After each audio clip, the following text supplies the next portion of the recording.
Chapter 225. Oh my God! Thea leaped forward and caught the baby when the fat woman screamed. She glared at Diana, who was still confused, and quickly returned the baby to the fat woman. The fat woman was not going to let it go. She kept yelling. Thea could not understand her local French, but she did not think that she was welcoming them to her house. More and more people gathered around because of the fat woman's yelling. Thea could not use her suggestion spell in public, so she could only try to please the fat woman. However, the two did not speak the same language, and the fat woman was cunning like a commoner. She threw a tantrum and threw a tantrum. Diana seemed to have realized that she was in trouble. She lowered her head and silently watched the situation unfold. Thea's memory was very good. She learned some French from the fat woman's habit of speaking and the discussions of the people around her. However, she did not understand the so-called most beautiful language at all. She forced herself to communicate with the fat woman, and after paying a lot of money, she finally got the fat woman's forgiveness. "I'm sorry." Diana saw that the crowd had dispersed. Thea's face was pale, and she stepped forward to apologize. When Sia asked Hippolyte why she had thrown the child away, she almost fell to the ground. Hippolyte's habit of running her mouth was too much of a cheat. Fortunately, it did not cause any bad effects. Thea quickly explained the normal human life to Diana. As for whether there was any conflict with the story of the Queen, she would let Diana figure it out herself. After this incident, Thea did not dare to leave the house alone. She decided to let her familiarize herself with the place for a few more days. Of course, she could not just lecture Diana all the time. Although Diana looked mature, she was still a naughty child. She needed to be rewarded after a lecture. "Here, try this." Thea passed a piece of ice cream to Diana and took one for herself. She licked it. Yep, the sugar content was ridiculously high, and it was not as good as the taste in the future. However, she had been eating wild game on Paradise Island for half a year, and it was not bad to change it to something sweet. In a good mood, Thea even waved at Steve with the ice cream in her hand, signaling him to pick one too. Steve shook his head quickly. What a joke. Two young girls could eat ice cream on a romantic French street. He was an American who was deeply influenced by the serious and rigid atmosphere of the British. This guy doesn't know how to enjoy life, Thea thought to herself. She then ignored him and started to care about Diana's first experience.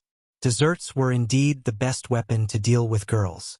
Regardless of whether this girl had lived for 5,000 years, Diana was instantly conquered by the delicious ice cream.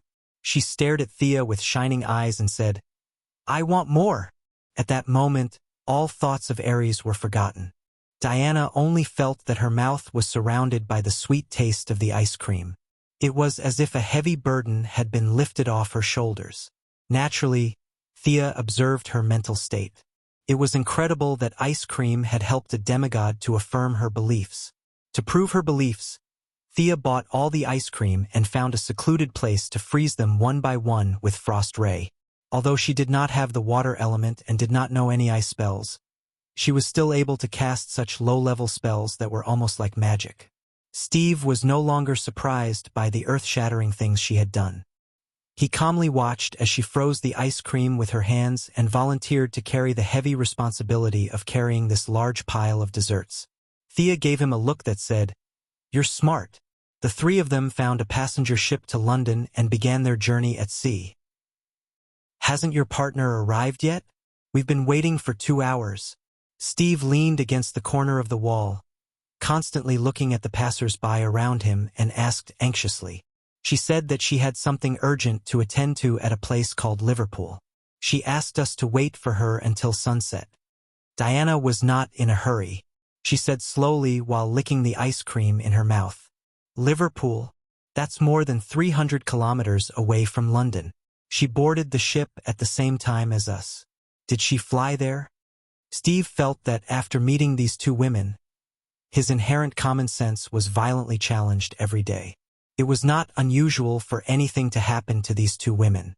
Although he knew the answer in his heart, he could not help but complain. Phew, I finally found you. You're in a very remote place." The one who ran over while panting was naturally Miss Thea. Not long after she boarded the ship, she told Diana to be careful. She took advantage of the night to fly to the northwest port of the British island, Liverpool. It took her a lot of time to find a child in the densely populated port city. After controlling 2 counselors, 7 tax officers, and 11 gang leaders, she finally found the father of the future John Constantine, Thomas Constantine. At this time, Thomas was still a child. His father had died in the Somme, so his family was extremely poor. After finding the child, everything went smoothly. When Thea was ready to use magic, she found that although the child did not show any signs of magic awakening, his blood had a natural magic resistance. Mental control and other methods were immediately dispelled. Thea could only use her authority as a counselor to help little Thomas successfully get his father's pension. While he was away from home, she secretly sneaked into the Constantine family's old house. The search went smoothly. Soon, she found 5 thick, black-covered magic books. Thea did not dare to pack up all the books, as she was afraid that it would affect John Constantine's development in the future. Instead, she made a copy of the books. After arranging for a few government officials to keep little Thomas busy with some trivial matters, Thea copied day and night. It took her 3 days to finish copying all the 5 thick magic books that had been passed down from Arthur's era in the Constantine family. The knowledge was not high-end. In terms of depth, it was far inferior to the knowledge of the goddess chosen. However, it was very basic. Elemental magic, illusion, summoning, demonology, all kinds of rituals, all kinds of secret spells, and all kinds of knowledge. Some of the ancestors of the Constantine family had traveled around the world and recorded some secret places between the lines. These places looked very mysterious. Thea did not want to take a look. She was not Constantine. She felt that she had enough troubles. She was not curious enough to find trouble with all kinds of monsters. After doing all this, Thea looked carefully. After making sure that she did not miss anything, she rushed all the way to London. Using the Eye of Horus was the most convenient way to find someone. However, Ares was in the city. God knew if the fluctuation of divine power would alarm him. Thea could only rely on the stupid method. Chapter 226. Relying on Diana, who had also been blessed by Artemis, the 2 of them had divine power of the same origin. Thea took a few turns and finally found the 2 of them in a small alley who seemed to be underground gang members. After enjoying Diana's warm embrace, Thea asked Steve with a puzzled look, "Aren't you an American captain? Why are you so sneaky in England? Are you a double agent?" Steve leaned against the corner of the wall and waved his hand without saying a word. His eyes constantly scanned the pedestrians on the road, as if everyone was up to no good. "Hey, what happened to him?" Thea whispered to Diana. She had only been away for a few days. "There seems to be something wrong with him." Diana had been in human society for a few days and was not as straightforward as she was at the beginning. She looked at Steve and pointed at her head with her right hand. Pfft. Thea quickly covered her mouth. She was overjoyed. Coward, spy, and crazy. With so many labels, Steve Trevor would not be able to seduce Diana no matter how charming he was. "Great, great." She patted Steve on the shoulder and said, "Let's go and turn in the mission." Steve had some skills. He gestured for her to keep quiet and said in a low voice, "There's a gunman under the low wall, the one with the hat." Thea looked at him. He was not lying. Although the man was pretending to read the newspaper, his eyes were constantly scanning the pedestrians. He was indeed an enemy. Although she could not use her divine power, Thea, who had been an archer and a sorcerer for many years, could still find 3 people with similar characteristics. In the original plot, the nervous Diana thought that the 3 people were sent by Ares. Filled with a sense of mission, Diana almost went all out. She even used the lasso of truth to deal with the 3 small fries. Needless to say, this was all Diana's imagination. How stupid must Ares be to send a few armed spies to kill a demigod? Thea, who had obtained the Constantine family's magic book, was now more adept at using magic. She tapped Steve's shoulder with her left hand and said, "Okay, they won't notice you if you go out. Go and turn in the mission." "Am I invisible?" Steve looked down at his hands and found nothing strange. Reduce your presence. According to what you know, the people around you will automatically ignore you. You will be fine as long as you don't do anything out of line. Of course, you can't kill people. You walk in front and we will follow you. Thea didn't care if he understood or not and pushed him out of the alley. Steve was just an ordinary man. He couldn't withstand her extraordinary strength. He was pushed back at least 10 meters. Steve, who was suddenly pushed into the crowd, realized that no one was paying attention to him. Even the tall man who had suspected that he was going to harm him was still staring at the alley. How magical! He can't see me? Steve took a few more steps toward the man and realized that the man really didn't notice him. He was no longer worried and strode forward. Thea and Diana naturally followed from a distance. Thea hurried back because she wanted to see Ares' strength. London was definitely not a battlefield. The United Kingdom was the main force of the First World War, and the United States was still a bystander. There were all kinds of high-ranking government officials and allied generals on the streets of London. If there was a war of gods here, the damage to history would be devastating. Thea's patriotic heart was as big as a sesame seed. She didn't want to go back to 2008 and find that the people on the streets of the United States were all fluent in German.